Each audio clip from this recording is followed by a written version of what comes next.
Hello everyone. Welcome to the geo ecologist. मैं हूं doctor Krishnanand और आप सबका बहुत बहुत स्वागत है हमारे इस हिंदी वर्जन वाले ज्योग्राफिकल थॉट सीरीज में, जिसमें हम लोग बात कर रहे हैं क्रिटिकल रिवॉल्यूशन की। तो क्रिटिकल रिवॉल्यूशन पैरेलल टू हम कहते हैं क्वांटिटेटिव रिवॉल्यूशन आया, क्योंकि क्वांटिटेटिव रिवॉल्यूशन का जो बेसिक प्रिंसिपल था वो कहीं ना कहीं उसमें खामियां थी। तो इसकी वजह से काउंटर रिवॉल्यूशन हुआ, क्रिटिकल रिवॉल्यूशन हुआ। और जो ये पॉजिटिविज्म से क्वांटिटेटिव रिवॉल्यूशन हुआ था ज्योग्राफी में, जिसमें इंसान को और इंसान के इमोशंस को और उससे रिलेटेड और क्रिएशंस को क्या किया गया, बहुत पेसिमिस्ट तरीके से प्रेजेंट किया गया और उसको बहुत ज्यादा वैल्यू नहीं दिया गया। तो इसकी वजह से जो बाकी के स्कॉलर्स थे, उन्होंने ह्यूमन वैल्यूज को बहुत इंपॉर्टेंस दिया। तो उसी से एक क्रिटिकल रिवॉल्यूशन का एक इंपॉर्टेंट एस्पेक्ट आता है, ह्यूमनिज्म का कॉन्सेप्ट आता है ज्योग्राफी में। तो 1970s में आप देखेंगे ह्यूमनिस्टिक ज्योग्राफी बहुत पॉपुलर होता है और उसमें यीफू तुआन नाम के एक स्कॉलर हैं जिनका कॉन्सेप्ट बहुत फेमस हो जाता है। तो आज के इस वीडियो में ज्योग्राफिकल थॉट में हम लोग ह्यूमनिज्म के कॉन्सेप्ट को समझते हैं और ह्यूमनिज्म इन ज्योग्राफी में क्या रिलेवेंस हम इसको देखते हैं वो हम समझेंगे। तो इस वीडियो को आखिर तक देखिए, समझिए। ये आपको ज्योग्राफी से रिलेटेड सारे एग्जाम्स जैसे कि UPSC exam, UGC NET exam, assistant professor exam, इन सब के लिए क्विक रिवीजन का हेल्प करेगा। और अगर आप इन सारे एग्जाम्स की प्रिपरेशन कर रहे हैं तो फुल फ्लेजेड कोर्स जो है वो हमारे वेबसाइट thegeoecologist.com पे अवेलेबल है। और अगर आप ये कंटेंट चाहते हैं ई बुक्स के फॉर्म में, तो वो हमारे दूसरे वेबसाइट geographyebooks.com पे अवेलेबल है पीडीएफ के फॉर्म में डाउनलोड करने के लिए। तो आप दोनों वेबसाइट को जाके एक्सप्लोर कर सकते हैं, लिंक डिस्क्रिप्शन में आपको मिल जाएगा। तो आइए इस वीडियो में सीखते हैं ह्यूमनिज्म के बारे में and how this critical revolution in the form of humanism helped human geography grow, और जिसको आज भी हम उतना वैल्यू करते हैं। तो आइए सीखते हैं।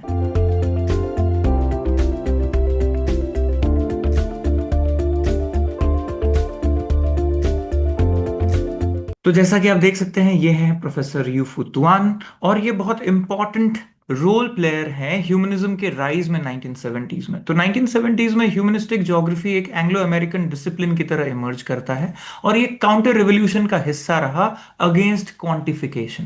क्वांटिफिकेशन से क्या हुआ था कि ह्यूमन एजेंसी को और ह्यूमन अवेयरनेस के रोल को, ह्यूमन कॉन्शियसनेस को, क्रिएटिविटी को वैल्यू नहीं दिया गया था। बहुत मैकेनिकल अप्रोच की तरह क्वांटिफिकेशन किया जा रहा था। तो पैरेलली जो जोग्राफर्स आए, उन्होंने ह्यूमनिज्म को इंपॉर्टेंस दिया और कहा कि बहुत इंपॉर्टेंट है ताकि आप meaning, values, human significance of life को समझें। तो इसमें सबसे पहले जोग्राफर्स में कर्क आते हैं 1950s में, और बाद में इसको फेमस किया गया टुआन के वर्क्स इन 1976 में, जिन्होंने ह्यूमनिस्टिक ज्योग्राफी का नींव रखा।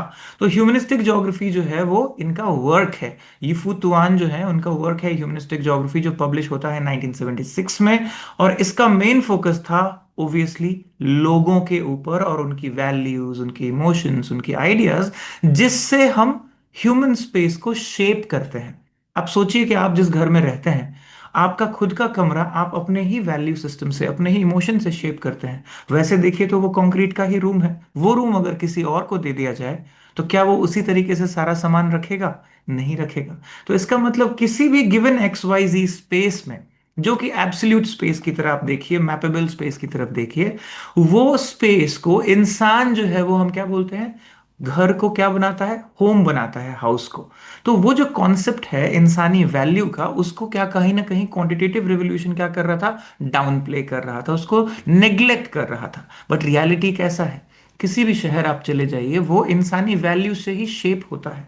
यानी ह्यूमन स्पेस का रोल बहुत इंपॉर्टेंट है, ह्यूमन क्रिएटेड स्पेसेस का, जिसको तुआन ने प्लेस के फॉर्म में कहा। तो यहीं से rise of the concept of place making होता है ज्योग्राफी में। तो इसीलिए पीपल एंड प्लेसेस, राइट, ये बहुत इंपॉर्टेंट हो गया ह्यूमनिस्टिक ज्योग्राफी में। तो इसका मेन ऑब्जेक्टिव ये था, to bring human beings in all their complexity to the centre stage of human geography. यानी आप ह्यूमन को एकदम पेसिमिस्टिक बीइंग की तरह, खाली एक प्रॉफिट मैक्सिमाइजर, ऑप्टिमाइजर की तरह, रैशनल ह्यूमन बीइंग की तरह, जो इकोनॉमिक मैन की तरह पॉजिटिविज्म प्रेजेंट कर रहा था, वैसा मत देखिए। ह्यूमन बीइंग्स कॉम्प्लेक्स है, कई बार वो ऑप्टिमाइजर नहीं होकर सेटिस्फाइजर होता है। राइट। तो इस कॉन्सेप्ट को हम पीपलिंग द ह्यूमन ज्योग्राफी भी कहते हैं, क्योंकि इसमें इंसानों को बहुत इंसान की तरह लिया गया।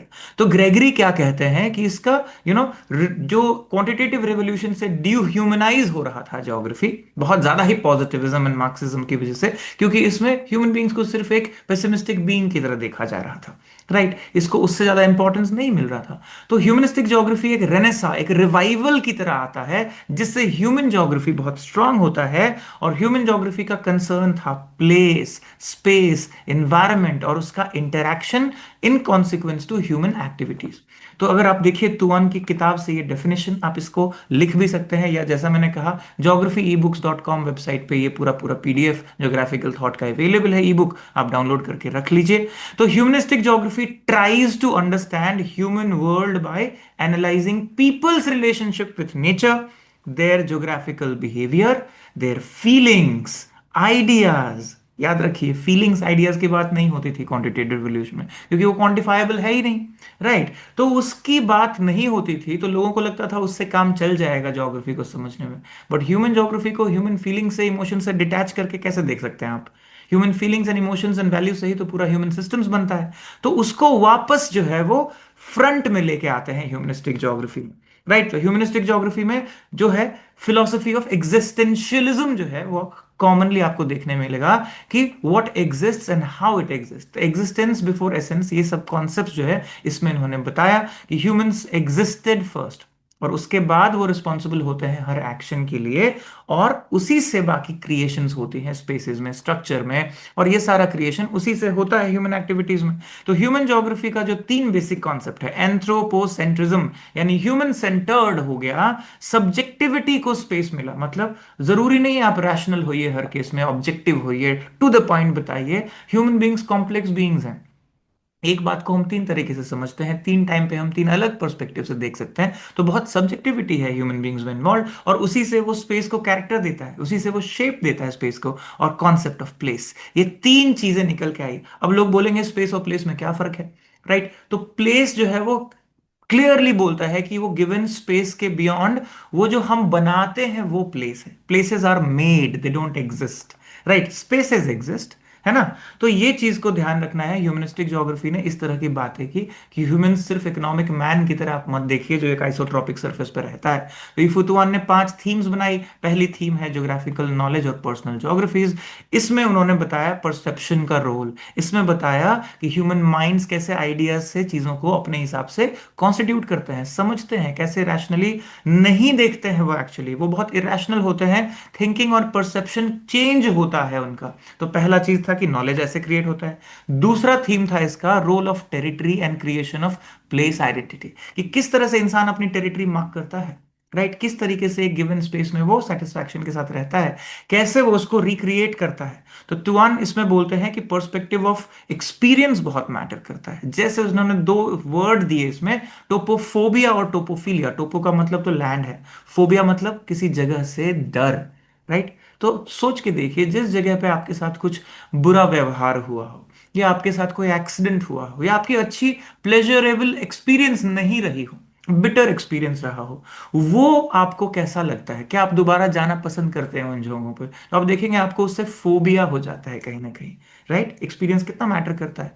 और वहीं पे जिस जगह पे आपने अच्छे समय बिताया हो, राइट, अपने चाहने वालों के साथ समय बिताया हो, अपने फैमिली के साथ समय बिताया हो, या कोई अच्छा एक्सपीरियंस हुआ हो, चाहे वो नेचर के बीच में ही कहीं आप बैठे हो पहाड़ के ऊपर, या कहीं आप नदी किनारे बैठे हो, योर गुड एक्सपीरियंसेस हमेशा आपको वापस बुलाता रहेगा, आपके साथ अटैचमेंट क्रिएट करेगा। ये डिटैचमेंट और अटैचमेंट जो है, ये बहुत मैटर करता है किसी जगह को कैरेक्टर देने के लिए। तो टोपोफोबिया और टोपोफिलिया को उन्होंने एग्जेम्पलीफाई करके बताया कि कैसे ये चीजें इंसान के साथ आती हैं, राइट।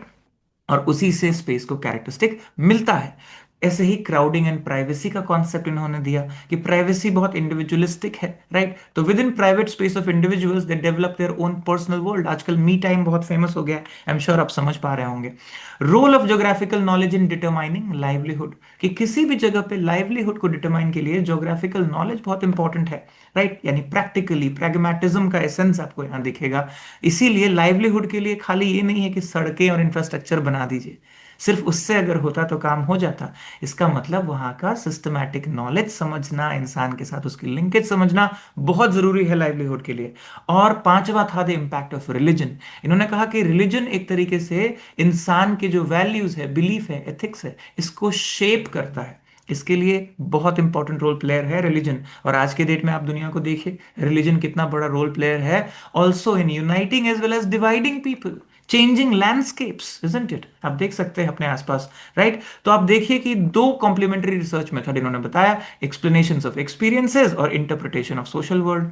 लेकिन कहीं ना कहीं आप देखेंगे इसमें भी आपको बहुत ज्यादा, कहीं ना कहीं बहुत ज्यादा existentialism, pragmatism, idealism, post structural Marxist approach, इन सब का इन्वॉल्वमेंट देखने को मिलता है। तो अब इससे फायदा हुआ या नुकसान? तो थोड़ा नुकसान ये हुआ कि जो लोग ऑलरेडी मार्क्सिज्म से, स्ट्रक्चरलिज्म से परेशान थे, उन्होंने इसको भी उसी कैटेगरी में रखा, इस थॉट को, राइट? तो इसकी क्रिटिसिज्म क्या हुई कि इसमें रिसर्चर क्लियर कट नहीं बता पा रहा, क्योंकि सब्जेक्टिविटी इन्वॉल्व है, राइट? असर्टेन नहीं कर पा रहा कि क्या रियल है और किस तरीके से एक्सप्लेनेशंस दिया जाए, राइट? इसमें क्लियर कट मेथडोलॉजी की इश्यू आई। तो कहते हैं कि मेथडोलॉजी ऑब्सक्योर था, डाइल्यूटेड था, सब्जेक्ट का इंपॉर्टेंस कम हो रहा था, साइंटिफिक कैरेक्टर थोड़ा कम जा रहा था, क्योंकि क्वांटिफाइबल तो नहीं था। तो इसलिए कॉन्सेप्ट ऑफ प्लेस जो है, ये बहुत इंपॉर्टेंट हुआ। और कहा गया कि जिस तरीके से आप प्लेस की बात कर रहे हो, काफी स्टैटिक और एक्सक्लूसिव साउंड करता है। काफी लोगों ने इसको वापस रिजेक्ट किया। फिर पोस्ट मॉडर्न स्पेसेस में एडवर्ड सोया और बाकी लोग जब आए, तो इन्होंने इस पे और काम किया और फिर स्पेस को क्लियर कट डिवाइड किया, first space, second space, third space, right? तो 1980s में इस पे बहुत काम हुआ, 90s में बहुत काम हुआ।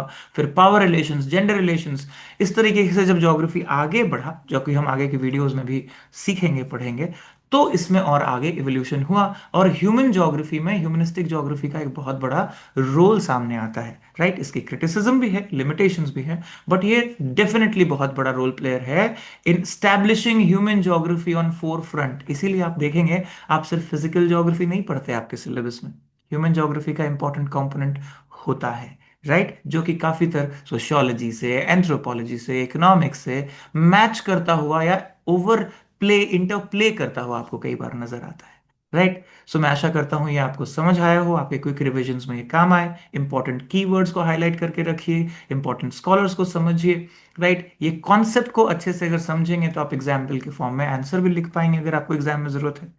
मैं आशा करता हूँ कि ये आपको अच्छा लगा हो, और अगर अच्छा लगा है तो एज यूजुअल मेरी एक रिक्वेस्ट होती है कि आप ये लाइक ज़रूर प्रेस करिए, एक कमेंट में ये ज़रूर लिखिए कि आप ये वीडियो कहाँ से देख रहे हैं, कौन से कॉलेज में, यूनिवर्सिटी में पढ़ते हैं, अगर एग्जाम के लिए देख रहे हैं तो कौन से एग्जाम की प्रिपरेशन कर रहे हैं। और प्लीज़ इसको ज़्यादा से ज़्यादा लोगों में शेयर ज़रूर करिए, ताकि औरों के भी काम आ जाए ये वीडियो। तो मिलते हैं हम लोग अगले वीडियो में। Take care.